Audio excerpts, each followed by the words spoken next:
Everybody is truly looking to become better traders and better people. And that's what I wrote about this morning, was being a better trader, being a better person, learning how to trade without fear, learning how to trade without emotion, emotionless anyway.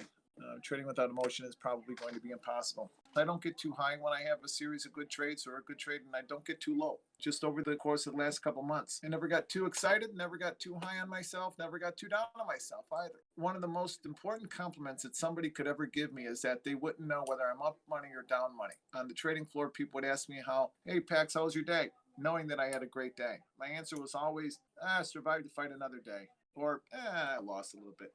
I would never admit to making money.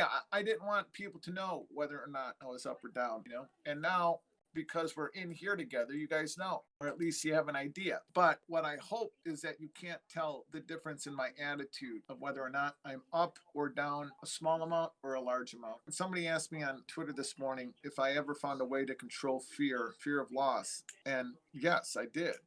I have. It's a process that took me a long time. But first of all, I had to learn that the market isn't my enemy. The market isn't my adversary. The market doesn't want to hurt me. It doesn't want to help me either. The market is constantly changing. It's fluid. The prices are moving and changing and flying all over, in this market, out that market.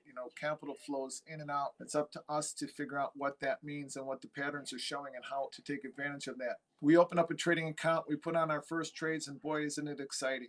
Most of us have probably made money on the first few trades, or at least very quickly. Wow, I could make $500 just by doing that. I could make $1,000 by doing that. Oh, this is wonderful. Until you get smacked in the face a little bit, and then you realize, oh, this isn't so easy.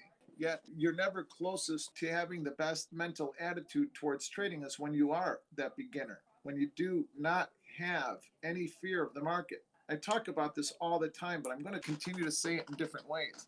I am not afraid of the market. I can't be afraid of the market. Oh, Pax, you got to have a healthy fear of the market. No, I don't. No, I don't.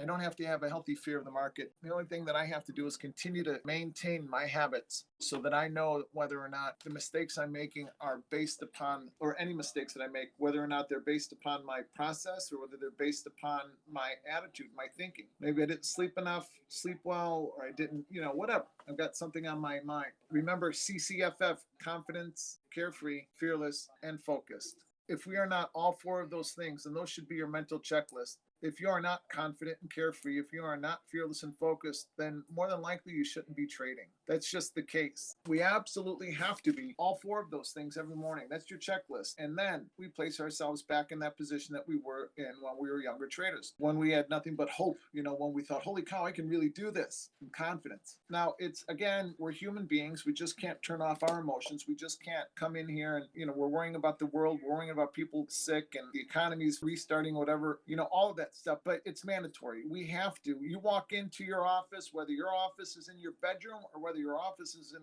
actual office. When you walk through the threshold of that door, you're at work. It's like walking onto the trading floor. Whatever I'm carrying on my shoulders, I leave at the door. Because the only thing that matters is the market. The only thing that matters is price action. That's the only thing that matters. And I have to use my methodology as a framework to place inside of the market and on top of the market. So now that I can take advantage of the endless opportunities that abound for me in the futures marketplace. If I see the market as an adversary, or if I have fear of the market, I'm afraid of the market, or I give control to the market, I can't get into my natural flow. I cannot get into my rhythm because I cannot jive with something that is my enemy. I can't be in sync with it. I cannot feel it. I can't flow with it if it's my enemy. It just naturally follows that I have to accept the fact that the answers lie within me. I don't need to have more information or more knowledge of the market or how this works or that works. It's not a negative thing, of course. You hear me talk about all the time how traders need to have a voracious appetite for learning. But the answers to long-term successful, profitable trading lies within you, man. I mean, it is within me. It's not another methodology. It's not another anything.